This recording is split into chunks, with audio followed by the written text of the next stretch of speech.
Ditën e djeshme, portali CNA.al e media CNA TV ka nisur publikimin e komunikimeve të Erion Veliajt nga ambientet e burgut të Durrësit me familjarët e tij. Nga këto përgjime kuptohet fare qartë se Leçani Carlo Bolino është pjesë thelbësore e skemës mediatike të kryebashkiakut në Qeli për sulmuar prokurorët e SPAK-ut, Olsi Dadon dhe Altin Dumanin. Deri këtu asgjë e re nuk po ndodh, pasi për këtë strukturë kriminale që linçon çdo për të shërbyer pushtetit, kemi vite që flasim dhe SPAK nuk ka reaguar. E sot kjo strukturë po sulmon vetë prokurorët e posaçëm dhe sistemin e ri të drejtësisë, të cilët deri dje i quante kolegë të nderuar, të disiplinuar dhe të mirë organizuar.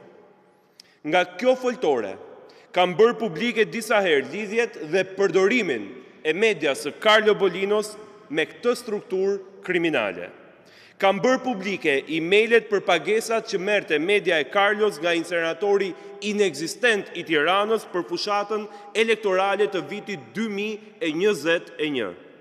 Kam bërë publike parat që Carlo ka marrë nga buxheti i Akshit për ndërtuar godinën, nga ku sot shpif e linçon në mënyrë permanente për opozitën e tashmë edhe për SPAK-un.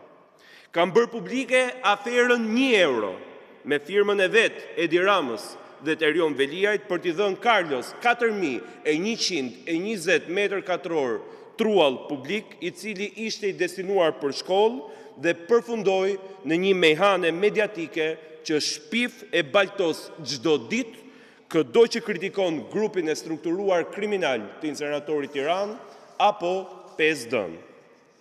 Prej më shumë se një viti e gjysmë, Partia Demokratike e Shqipërisë ka depozituar 2 kallëzime në SPAK për aferat e Carlo Bolinos, të cilat, sipas informacionit zyrtar, janë bashkuar në një kallëzim të vetëm, ku është e regjistruar vepra penale, por ende pa autor, pavarësisht se autorin nuk ka njeri me logjik normale që nuk e kupton se kush është.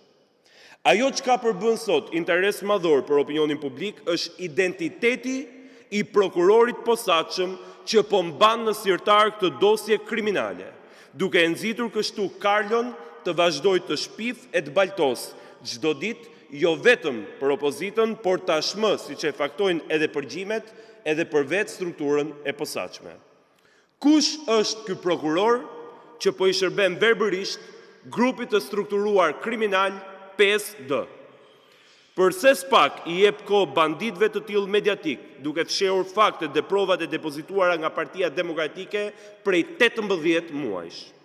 Kush është zyrtari i lartë i Partisë Socialiste, ish ministër dhe sot kandidat për deputet, që fshihet jo vetëm pas këtij prokurori, por sipas gazetarëve, edhe pas shantazhimit me nxjerrjen e dosjeve hetimore të prokurorëve që po hetojnë Erion Veliajin?